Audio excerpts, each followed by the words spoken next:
Hello friends, आज का हमारा टॉपिक है मोस्ट प्रोबेबल डिस्ट्रीब्यूशन। इससे पहले हम पढ़ चुके हैं इसके दो टॉपिक्स के बारे में।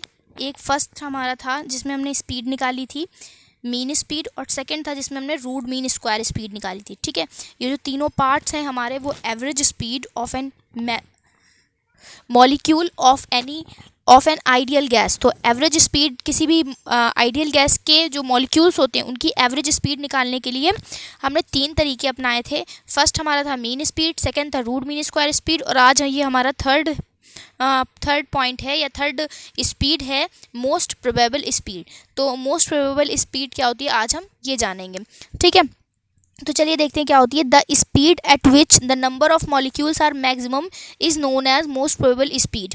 ठीक है, जिस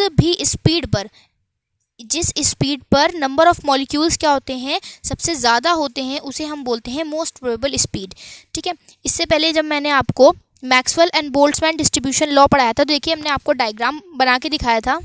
इस डायग्राम के अकॉर्डिंग देखिए वेलोसिटी का मान जैसे जैसे हम बढ़ाते जाते हैं वैसे वैसे क्या होता है, नंबर ऑफ मॉलिक्यूल्स जो होते हैं, ये नंबर ऑफ मॉलिक्यूल्स है हमारे वाई, और ये हमारा जो एक्स डायरेक्शन है वो एक्स डायरेक्शन शो कर रही है वेलोसिटी को। ठीक है, स्पीड को। तो देखिए जैसे जैसे स्पीड आप बढ़ाते जा रहे हैं वैसे वैसे नंबर ऑफ मॉलिक्यूल्स भी बढ़ते जा रहे हैं। लेकिन एक पोजीशन ऐसी आई जहाँ पर वेलोसिटी कितनी थी, VMP थी, मतलब मोस्ट प्रोबेबल वेलोसिटी थी, जहाँ पर नंबर ऑफ मॉलिक्यूल्स क्या थे सबसे ज़्यादा। फिर क्या हुआ, नंबर ऑफ मॉलिक्यूल्स घटना शुरू हो गए, लेकिन वेलोसिटी या स्पीड जो थी वो डायरेक्ट बढ़ती ही जा रही थी, बट नंबर ऑफ मॉलिक्यूल्स क्या थे, घटते जा रहे थे। मतलब अभी तो स्पीड के बढ़ने पर नंबर ऑफ मॉलिक्यूल्स बढ़ रहे थे, पर इस वेलोसिटी के बाद क्या हुआ, नंबर ऑफ मॉलिक्यूल्स घटने लगे स्पीड के बढ़ने के साथ। ठीक है, तो ये जो वेलोसिटी है जिस पर नंबर ऑफ मॉलिक्यूल्स क्या मैक्सिमम नंबर ऑफ मॉलिक्यूल्स हमें प्राप्त होते हैं, उस वेलोसिटी को हम बोलते हैं most probable velocity. Okay, it is represented by VMP। Most probable velocity को हम लोग VMP से रिप्रेजेंट करते हैं, and it is a type of average speed of molecule. और जो ये हमारी मोस्ट प्रोबेबल स्पीड है वो किसका टाइप है, एवरेज स्पीड ऑफ मॉलिक्यूल्स। मैंने आपको पहले ही बताया कि किसी भी मॉलिक्यूल की एवरेज स्पीड निकालने के तीन मेथड होते हैं। एक होता है रूट मीन स्क्वायर, दूसरा होता है मीन स्पीड निकालने वाला मेथड, और थर्ड जो मेथड है वो है हमारा मोस्ट प्रोबेबल स्पीड। ठीक है, तो ये हमारा क्या है, it is the type of average speed of molecule. The number of molecules relative to the speed is. देखिए मैक्सवेल और बोल्ट्जमैन ने ये फॉर्मूला बताया था। क्या होता है formula, y is equal to, देखिए नंबर ऑफ मॉलिक्यूल्स के लिए ये फॉर्मूला बताया था मैक्सवेल और बोल्ट्जमैन डिस्ट्रीब्यूशन लॉ के अकॉर्डिंग। मैक्सवेल और बोल्ट्जमैन ने बताया था ये कि नंबर ऑफ मॉलिक्यूल्स कितने होते हैं, v वेलोसिटी रखने वाले मॉलिक्यूल्स के जो नंबर होते हैं उन्हें y से रिप्रेजेंट करते हैं, तो y इज इक्वल टू ये फॉर्मूला दिया था। या हम इसे लिख सकते हैं नंबर ऑफ मॉलिक्यूल्स को dn/dv। ठीक है, dn/dv जो भी मैंने आपको ग्राफ में दिखाया कि किस तरह से नंबर ऑफ मॉलिक्यूल्स और वेलोसिटी, एक्स एक्सिस पर वेलोसिटी दिखाई थी, किस तरह से दोनों एक दूसरे के रिस्पेक्ट में वर्क करते हैं। तो चलिए देखिए ये तो फॉर्मूला हो गया हमारा जो मैक्सवेल और बोल्ट्जमैन ने दिया था। ठीक है, number of molecules relative to the speed, number of molecules और वेलोसिटी या स्पीड के रिलेटिव जो फॉर्मूला था। We have to determine the speed v for which the number of molecules y be maximum for this. देखिए क्या ये हमारे number of molecules के लिए हो गया formula. We have to determine the speed v, हमें क्या फाइंड करना है, स्पीड फाइंड करना है, क्योंकि हमें क्या फाइंड करना है, मोस्ट प्रोबेबल स्पीड। तो हमें क्या स्पीड फाइंड करनी, for which the number of molecules y be maximum. और कौन सी स्पीड फाइंड करनी है हमें, जिस पर नंबर ऑफ मॉलिक्यूल्स क्या हो, मैक्सिमम हो। जब नंबर ऑफ मॉलिक्यूल्स मैक्सिमम होंगे जिस स्पीड पर, उसी स्पीड को तो हम बोलेंगे मोस्ट प्रोबेबल स्पीड। तो देखिए मैक्सिमम नंबर ऑफ मॉलिक्यूल्स होने चाहिए, तो जो स्पीड आएगी वो भी हमारी मैक्सिमम होगी, तो उसे बोलेंगे मोस्ट प्रोबेबल स्पीड। तो मोस्ट प्रोबेबल स्पीड लगाने के लिए हम मैक्सिमा और मिनिमा का यूज़ करेंगे, जो आपने इंटर में भी पढ़ा है और BSc फर्स्ट ईयर में भी। देखिए जब हम मैक्सिमा और मिनिमा का यूज़ करते हैं, देखिए क्या करते हैं, सबसे पहले हम लोग क्या करेंगे, dy/dv को 0 पुट कर लेंगे, फिर इससे हम निकालेंगे v की वैल्यू। ठीक है, यहाँ पे जो y का फॉर्मूला दिया गया है उसको डिफ्रेंशिएट करके 0 के बराबर पुट करेंगे, फिर निकालेंगे हम v की वैल्यू। जो v की वैल्यू आएगी इसे हम दोबारा डिफ्रेंशिएट करके v की वैल्यू को उसमें रख देंगे। ठीक है, तो चलिए देखते हैं हम करते हैं, फिर आपको खुद समझ में आएगा। आपने पढ़ा है मैक्सिमम मिनिमम क्या होता है, उसी के अकॉर्डिंग हमें सॉल्व करना है। देखिए dy/dv is equal to 0 put करेंगे, आपको ये स्टेप याद रखने होंगे। देखिए यहाँ पे हमारा y की वैल्यू इतनी थी, अब इसे डिफ्रेंशिएट कर लें, 4 पाई एन ए क्यूब, ये कांस्टेंट है, बाहर निकल आया, इनटू क्या बचा, e की power minus B we square into v square. दो चीज़ें बची जिन्हें हमें क्या करना पड़ेगा, डिफ्रेंशिएट, फर्स्ट और सेकेंड मान के। मान लीजिए ये फर्स्ट है हमारा और ये सेकेंड है, सॉरी ये फर्स्ट है हमारा और ये सेकेंड है। फर्स्ट ऐसा ही रहने दिया, सेकेंड का डिफ्रेंशिएशन 2v, ठीक है, वी स्क्वायर का क्या हो गया 2v, प्लस सेकेंड वाला ऐसे ही रहने दिया, इंटू फर्स्ट का आप डिफ्रेंशिएशन करेंगे, फर्स्ट का डिफ्रेंशिएशन करेंगे तो e की पावर माइनस एक्स का क्या होता है, e की पावर माइनस एक्स, और फिर जब x का करेंगे तो क्या आएगा, b कांस्टेंट ऐसे ही हो जाएगा, और v माइनस लगाए माइनस लगा रहेगा, और v स्क्वायर का डिफ्रेंशिएशन हो जाएगा 2v, ठीक है, माइनस 2bv आ जाएगा। तो ये आ गया हमारा डिफ्रेंशिएशन इसका, अगर हम कर दें, ठीक है, तो ये डिफ्रेंशिएशन आ गया, इज इक्वल टू क्या रखेंगे हम, 0 रख दिया।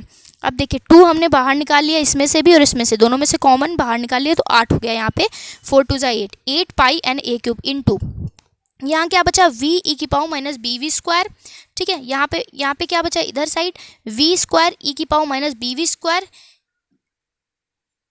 इंटू बी वी, ठीक है, और किसका बी वी, माइनस का, यहाँ पे क्या हो जाएगा, माइनस प्लस माइनस हो जाएगा, ठीक है। तो हमने v ई की power minus B we square दोनों में से कॉमन कर लिया, इतना पोर्शन दोनों में से कॉमन कर लिया, 2 तो पहले ही बाहर जा चुका था, ठीक है, अब इतना और इतना पोर्शन और हमने कॉमन कर लिया, तो क्या बचा, यहाँ पे तो कुछ नहीं बचा क्योंकि ये पहले ही कॉमन जा चुका है, ये अभी हमने कॉमन ले लिया इतना पोर्शन, तो बचा 1 आ गया, ये प्लस माइनस माइनस हो गया था, ये हमने अभी कॉमन ले लिया है, और 2 हम पहले कॉमन ले चुके थे, क्या बचा, बीवी बचा, ठीक है, बीवी, और ये क्या बचा, ठीक है, तो ये देखिए बीवी बचा, और देखिए सिर्फ हमने v ई की power minus B we square common लिया है, v ई की power minus B we square ही तो कॉमन लिया है, तो एक v यहाँ का बचा, एक v और ये दूसरा v, तो ये हो गया v स्क्वायर, ठीक है, तो ये हमारा कॉमन लेके इतना आ गया, ठीक है। तो देखिए अब देखिए ये हमारा आ गया, ये इक्वेशन आ गई हमारी, ठीक है, पूरी इक्वेशन आ गई। आप अगर इसको जीरो करते हैं, इतने पोर्शन को जीरो करते हैं, ठीक है, अगर आप इतने पोर्शन को जीरो करते हैं, सारे कांस्टेंट हैं, तो ये जीरो के बराबर नहीं हो सकते, ठीक है। अगर हम बात करें इसकी, इतने पोर्शन को अगर हम जीरो करें तो देखिए क्या आएगा, v ई की power minus B we square is equal to, हम जीरो करेंगे, इसको हम जीरो के बराबर पुट करेंगे तो देखिए ये नीचे चला जाएगा हमारा। चलिए देखते हैं अगर हम इसको जीरो करें, इतने पोर्शन को जीरो करें तो क्या आएगा, ठीक है। चलिए अगर हम इसको सॉल्व करते हैं तो देखिए क्या होगा, अगर हमने इसको सॉल्व किया, मान लीजिए v इधर रहने दिया और ये 0 अपॉन ई की power minus B we square को हमने नीचे भेज दिया, ठीक है, 0 अपॉन समथिंग तो क्या हो जाता है 0, तो v की वैल्यू क्या आ जाएगी 0, ठीक है, एक तो ये वैल्यू हो गई। अगर हम ई की power minus B we square को नीचे ना भेज के v को नीचे भेजते, देखिए क्या होता, मान लीजिए अगर हमने क्या लिखा होता कि ई की power minus B we square is equal to 0 upon, हमने v को मान लीजिए नीचे भेजा v, तो समथिंग 0 अपॉन समथिंग क्या हो जाता है 0, ठीक है, 0 अपॉन समथिंग हमारा आ जाता 0। अब हम ये क्या आता हमारा ई की power minus B we square is equal to 0, ठीक है। अब हम इसको क्या करते हैं, पलट लेते, तो प्लस करने के लिए, क्योंकि ये माइनस का प्लस का करने के लिए क्या कर लेते हैं, नीचे ले जाते, ई की power b we square is equal to 0 हो जाता, ई की पावर बी वी स्क्वायर को ऊपर ले जाते तो क्या हो जाता, इसको भी मतलब हम पलट देते, इसके नीचे क्या है, मान लीजिए 1 है तो दोनों को पलटेंगे तो क्या आ जाएगा, ई की power b we square is equal to 1, ऊपर आ जाएगा हमारा 1 अपॉन 0, नीचे आ जाएगा, ये क्या हो जाएगा 1 नीचे आ जाएगा। हमने क्या किया, दोनों तरफ पलट दिया। 1 अपॉन 0 क्या होता है, अनंत, ठीक है, इन्फिनाइट होता है। ई की power b we square is equal to क्या आ जाएगा, इन्फिनाइट, ठीक, ई की power b we square is equal to infinite, तो ई अगर इधर जाएगा तो ये क्या हो जाएगा, लॉग इन्फिनाइट, ठीक है, अगर ई की पावर ई इधर जाएगा तो क्या हो जाएगा, B we square is equal to log infinite, log infinite की वैल्यू भी होती है infinite, B we square is equal to infinite, तो V square is equal to infinite by B मतलब इन्फिनाइट, वी बराबर भी क्या हो जाएगा, इन्फिनाइट आ जाएगा, ठीक है, क्योंकि इन्फिनाइट में मल्टीप्लाई करें, किसी का डिवाइड करें, कोई फर्क नहीं पड़ता, इन्फिनाइट ही आता है, ठीक है। तो इस तरह से जो वी की वैल्यू हुई हमारी वो क्या आ गई, एक बार 0 आ गई और एक क्या आ गई, इन्फिनाइट, तो वी की हमारी 2 वैल्यू मिल गई इससे, ठीक है, इससे हमें वी की 2 वैल्यू मिल गई। अब हम चलते हैं अपने तीसरे, अगर हम 1 माइनस बी वी स्क्वायर को 0 कर दें, अभी हमने इसको 0 पुट किया, इसको 0 पुट किया, अब हम इसको 0 पुट करें तो हमें v की 2 वैल्यूज़ मिल चुकी हैं। तीसरी वैल्यू के लिए देखिए 1 माइनस बी वी स्क्वायर को इधर ले जाएंगे तो क्या हो जाएगा, देखिए क्या लिखा हुआ है, 1 minus B we square is equal to 0, 1 is equal to b we square हो जाएगा, ठीक है, 1 upon b is equal to v square हो जाएगा, v इज इक्वल टू आ जाएगा √1 अपॉन बी, तो ये आ गई हमारी v की वैल्यू, ठीक है। तो v की 1, 2 और 3, ये 3 वैल्यू पॉसिबल वैल्यूज हो सकती हैं, ठीक है। इन thermodynamic system having n molecules, देखिए आप ये जान लें, अब इन तीनों में से हमें सेलेक्ट करना है कि कौन सी हमारी क्या होगी, मोस्ट प्रोबेबल स्पीड होगी, क्योंकि हमें स्पीड निकालनी है, मोस्ट प्रोबेबल स्पीड निकालनी है। तो तीन वैल्यूज़ आई हैं हमारी, स्पीड की तीन वैल्यूज़ आई हैं, तो देखेंगे इन तीनों में से कौन सी वैल्यू हमारी मोस्ट प्रोबेबल होगी। ठीक है, इन thermodynamic system having n molecules, अगर हम किसी थर्मोडायनेमिक सिस्टम में देखें जिसमें n मॉलिक्यूल्स हैं, नो वन हैव जीरो और इन्फिनाइट स्पीड, किसी भी मॉलिक्यूल की, किसी थर्मोडायनेमिक सिस्टम में बहुत सारे मॉलिक्यूल्स हैं, लेकिन इन सभी मॉलिक्यूल्स में से किसी भी मॉलिक्यूल की जो स्पीड होती है वो ना ही जीरो होती है और ना ही इन्फिनाइट होती है। तो इन दोनों की बात तो हो गई ख़त्म। तो कौन सी स्पीड बची, केवल ये स्पीड बची, तो यही हमारी क्या होगी, मोस्ट प्रोबेबल स्पीड।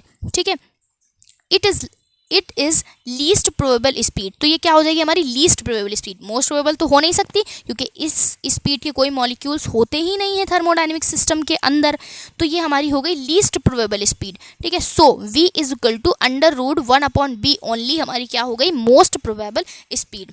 ठीक है, तो ये आ गई हमारी मोस्ट प्रोबेबल स्पीड क्या होगी। ये जो आपको मैंने बताया हुआ है कि ज़ीरो और जो इन्फिनाइट स्पीड वाले हमारे मॉलिक्यूल्स हैं वो नहीं होते हैं, ये किसने बताया था, जब मैंने आपको मैक्सवेल और बोल्ट्जमैन डिस्ट्रीब्यूशन लॉ बताया था तो उसमें मैंने बताया हुआ है, और उसमें मैंने वेलोसिटी डिस्ट्रीब्यूशन कर्व भी आपको शो किया था, तो उससे पूरा समझाया हुआ है कि ज़ीरो और इन्फिनाइट वेलोसिटी वाले क्यों नहीं होते मॉलिक्यूल्स। ठीक है, चलिए देखिए यहाँ पे जिस वैल्यू से हमने क्या है वेलोसिटी निकाली है वो वैल्यू हमारी किसके बराबर है, ज़ीरो के बराबर, लेकिन हमें इसको हम एक चीज़ और के बराबर लिख सकते हैं। इसे हमने किससे सॉल्व किया था, dy/, देखिए इसे हमने क्या किया था, dy/dv बराबर ज़ीरो करा था, तो ये किसकी वैल्यू है, ये dy/dv की वैल्यू है इतनी, तो हम इसे लिख सकते हैं dy/dv इज इक्वल टू इतना। ठीक है, इतना भी लिख सकते हैं क्योंकि दोनों इक्वेशंस क्या है हमारी ज़ीरो के बराबर है, या इस तरह समझ लें या समझ लें इसकी वैल्यू क्या है, ये रखी हुई है।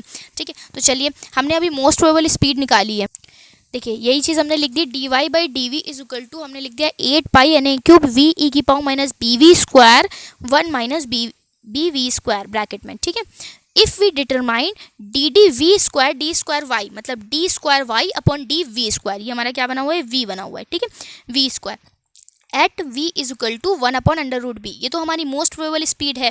ठीक है, ये क्या आ गई हमारी, मान लीजिए आपने, अगर आप मैक्सिमम और मिनिमम पढ़े हैं तो आप समझ सकते हैं कि आपने क्या निकाल लिया, x की वैल्यू निकाल ली। अब जब आप x की वैल्यू निकाल लेते हैं तो आप dy/dv को क्या करते हैं, फिर से डिफ्रेंशिएट करते हैं। ठीक है, विद रिस्पेक्ट टू v हम इसे फिर से डिफ्रेंशिएट करेंगे और फिर उसके बाद जो v की वैल्यू आई है उसमें पुट करेंगे। ठीक है, जब हम उसमें पुट करते हैं तो अगर हमारी वैल्यू निगेटिव आती है तो हम कहते हैं मैक्सिमा है, अगर हमारी वैल्यू पॉजिटिव आती है तो हम कहते हैं मिनिमा है।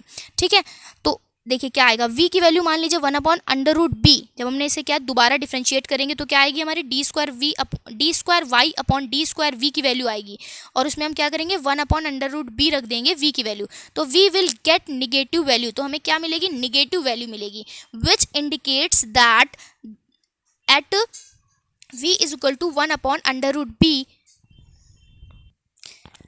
The number of molecules y will be maximum. हमें पता है ये वाली स्पीड पर नंबर ऑफ मॉलिक्यूल्स हमें क्या मिल रहे हैं, मैक्सिमम मिल रहे हैं। ठीक है, this is said to be the most probable speed, तो इस स्पीड को हम क्या बोलेंगे, मोस्ट प्रोबेबल स्पीड। देखिए सबसे पहले आपने क्या किया, dy/dv निकाला।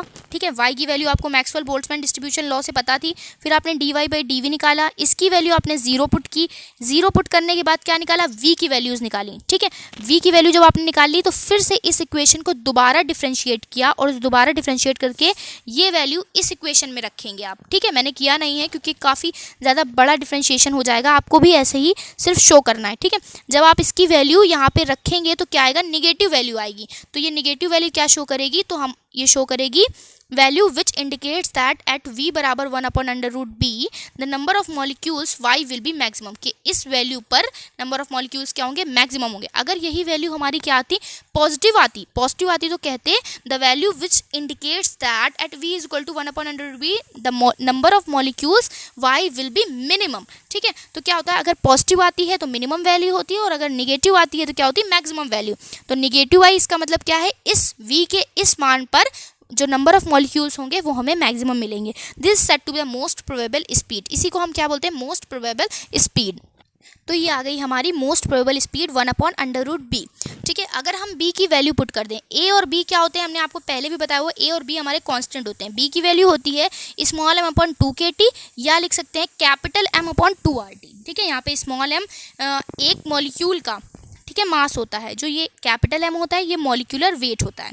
ठीक है, तो चलिए देखिए मोस्ट प्रोबेबल स्पीड में हम वैल्यू पुट कर दें 1/b की जगह पे हमने पुट कर दिया मान लीजिए M/2kT, 2kT पुट कर दिया M/2kT, 2kT ऊपर चला गया तो आ गया 2kT/m।